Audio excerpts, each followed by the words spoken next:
So, hello everyone. Welcome to our lesson 3 for the topic NSTP 1 Civic Welfare Training Service. So, in NSTP, we discussed that CWTS encourages students to understand and adopt values that foster growth and strengthen community ties.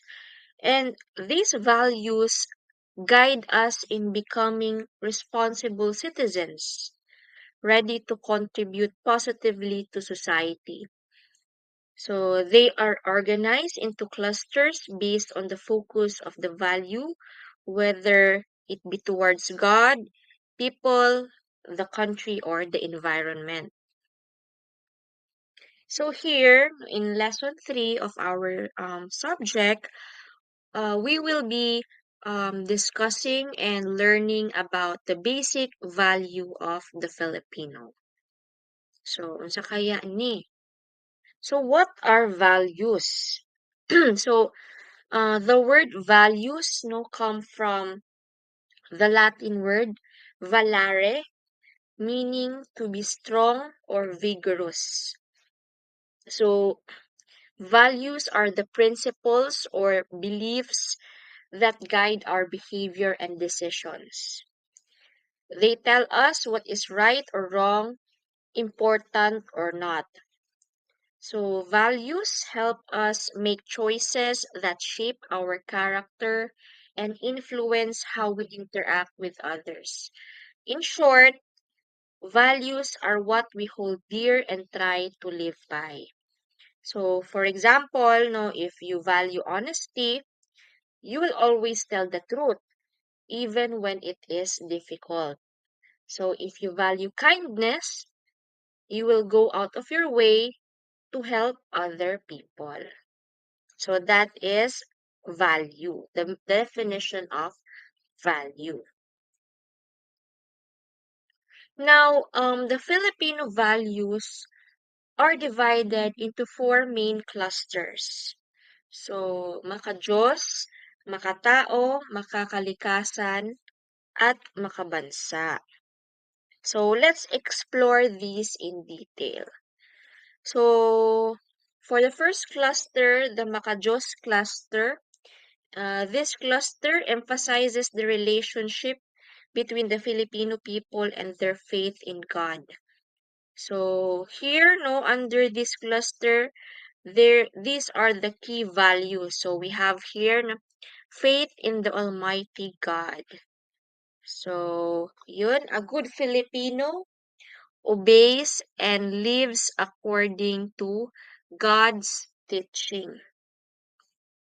Filipinos' faith in God always gives them hope no matter how difficult their current situation is.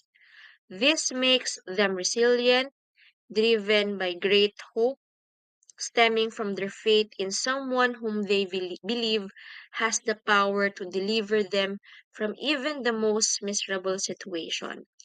Likewise, faith in God brings a strong belief that we should not do bad to others. So, ayan no, Filipinos are known for their deep religious beliefs. And a good Filipino follows God's teachings and trusts Him in all situations, especially during hard times. So, for example, no, when facing problems, no, instead of losing hope, Filipinos often pray and believe that God will help them overcome their struggles. So, say for example, no, ang mga calamities na napagdaanan ng mga Filipino. So, makita nato na we put our faith in God. And this faith gives us resilience or the ability to bounce back from difficult situations. Next, we have respect for life. So, a good Filipino recognizes the absolute value of human life and the human dignity of every person, including himself. Being pro-life means not engaging in abortion nor being in favor of it. Being pro-life includes valuing other people, how they feel, and what could harm their physical, mental, moral, and spiritual being. So Filipinos value human life and believe that every person deserves to be treated with dignity. No? So, being pro-life, unsa man ning pro-life, it means nag-oppose ta sa actions that harm life. What are these actions? Abortion and violence. No? So, say for example, no, instead of resorting to violence to solve a problem, a good Filipino looks for peaceful ways to resolve conflicts. So instead of violence, no, naatay saying na madadaan ito sa mabuting usapan. Because we believe in the importance of preserving life. Third one, a good Filipino values orderliness. So valuing order means respecting laws and procedures. By following these sets of laws or procedures in the home, school, and the community as a whole, one respects the human rights of others and invites excellence in everything one does. So, orderliness is about following rules and respecting procedures to maintain peace and harmony in society. So it is about doing things properly to avoid chaos. So say for example, in school, so naatay mga classroom rules. So we need to follow the classroom rules and maintain cleanliness in our surrounding, which will help create a better learning environment. Next, a good Filipino values diligence and excellence in everything one does. So as workers, Filipinos are versatile, hardworking, and creative.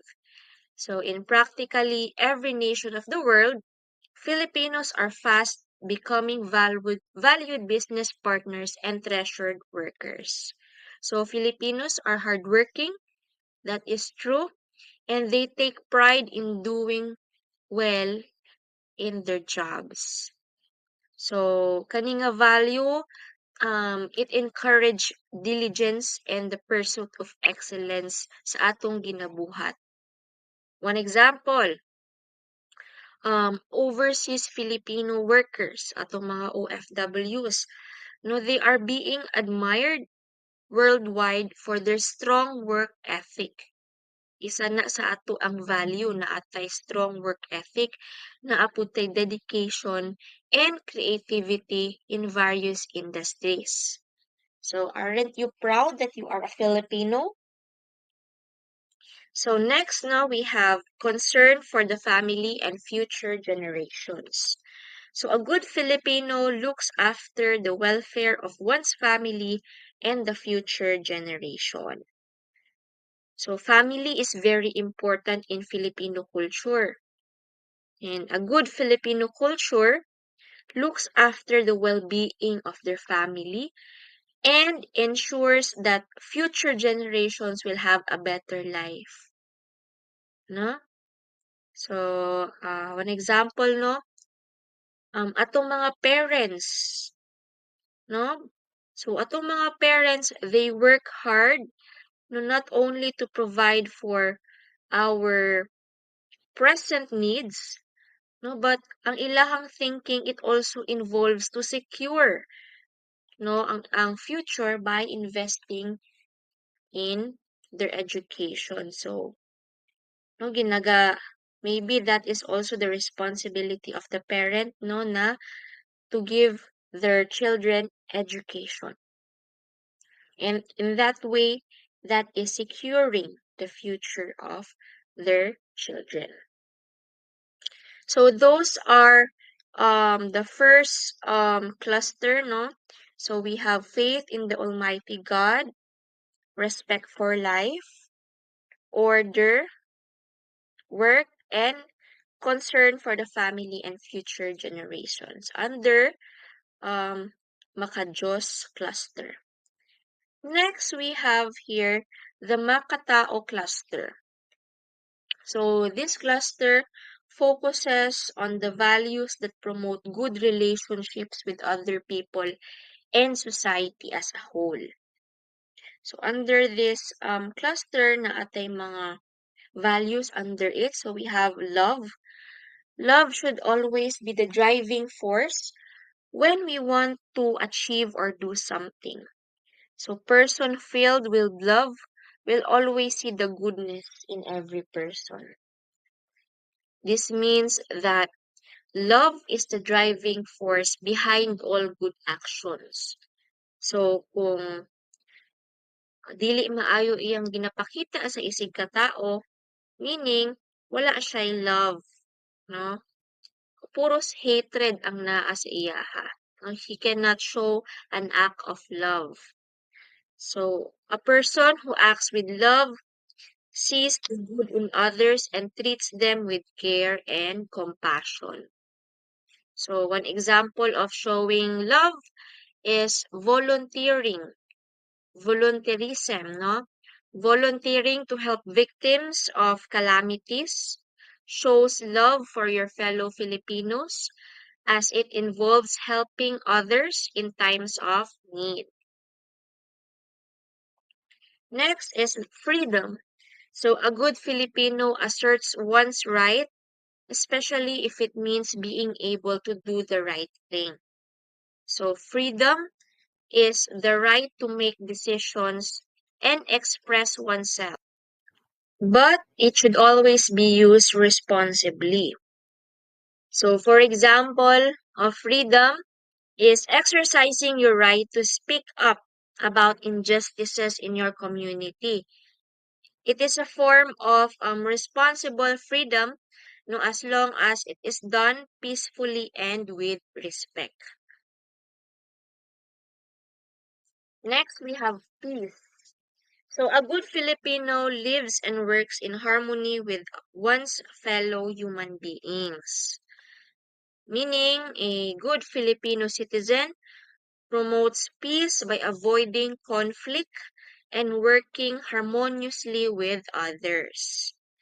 So instead of engaging in a fight, no, of a classmate, kung naa may disagreement, no, a peace-loving person will choose to calmly discuss the issue and find a solution together. No, dili na maabot sa um, maabot na makaapekto na sa ubang tao. So it can always be discussed calmly and peacefully.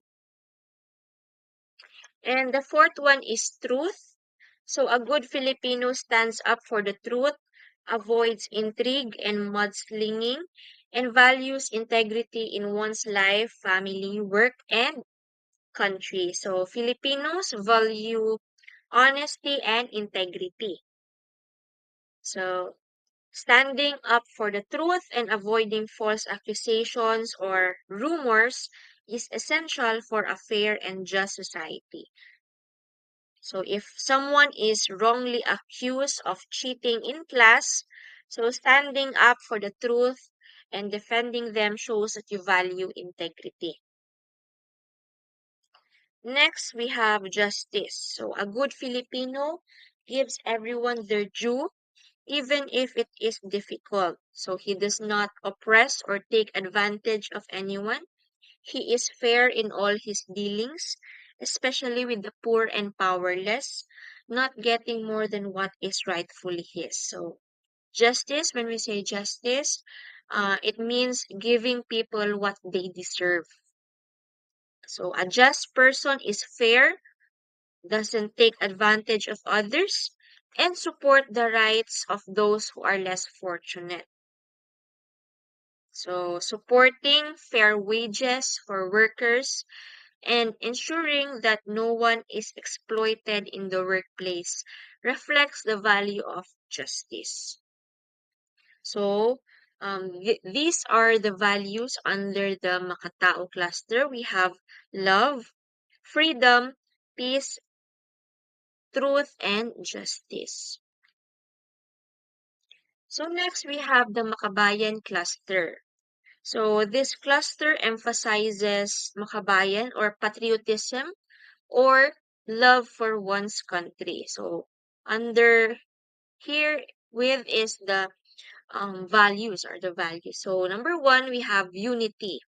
So a good Filipino works with and cooperates with others. So unity is about working together, working with others to achieve common goals. So Filipinos believe in bayanihan or the spirit of communal unity and cooperation. So naatay belief na naatay ka ng tradition of bayanihan. So one example is when a community comes together not to help build a neighbor's house or clean up the streets, no, this show the value of unity or bayanihan. Next, we have equality. A good Filipino treats others as brothers and sisters, being children of one God and one nation. So every Filipino is equal and deserves the same rights and opportunities. So regardless of social status, regardless of religion or any background. So meaning, not treating everyone with respect, whether they are rich or poor, reflects the value of equality. And next, now we have respect for the law and government. So a good Filipino obeys the laws of the land and supports government programs. So yun, no? It's the good Filipino supports government programs that benefit the nation. So what one example is supporting government programs is paying taxes on time and following traffic rules. So these are ways to show our respect for the law. And next we have patriotism. So a good Filipino places high regard for one's country. So what is patriotism? Patriotism is love for the country. And a patriotic Filipino is proud of their heritage and contributes to the development of the nation. So, one example of showing patriotism is celebrating Independence Day, Araw ng Kagitingan, and of course, supporting local products. No, are also ways to express patriotism, no, love of our country. And we also have promotion of the common good. So a good Filipino puts the welfare of a greater number of people over one's own. Okay? So this means that a good Filipino citizen thinks not only about personal gain, but also about what is best for the majority. So say for example, no, in supporting programs that provide healthcare or education to the less fortunate people shows concern for the common good. So that would be for the Makabayan cluster. So we have unity, equality, respect for the law and government, patriotism, promotion of the common good. So next cluster, we have the Maka-kalikasan cluster. So this cluster focuses on caring for the environment. So we have here concern for the environment. So a good Filipino conserves natural resources such as water, land, and air. So one gets involved in efforts to contribute to the welfare of the environment, such as planting trees and implementing proper waste segregation. One keeps his surroundings clean and does not throw garbage in canals and waterways. So, Filipinos are responsible for protecting natural resources like our water, our land, our air. So this means that taking care of the environment ensures that future generations will have a healthy place to live. No? That's why one example is it is very important no to participate in tree planting activities. Also, properly segregating our waste, nabubulok, di nabubulok, recyclable, and avoiding littering all contribute to preserving nature. So, dapat dili ta magpataka og labay sa atong basura. So, ayan, in conclusion, the values discussed here are Maka-Diyos, the clusters, no? Maka-Diyos, Maka-tao, Makabayan, and Maka-kalikasan are the good foundation of good citizenship. So we need to understand and live out these values so that we can build a better society where everyone respects each other, works for the common good, and takes care of our country and the environment.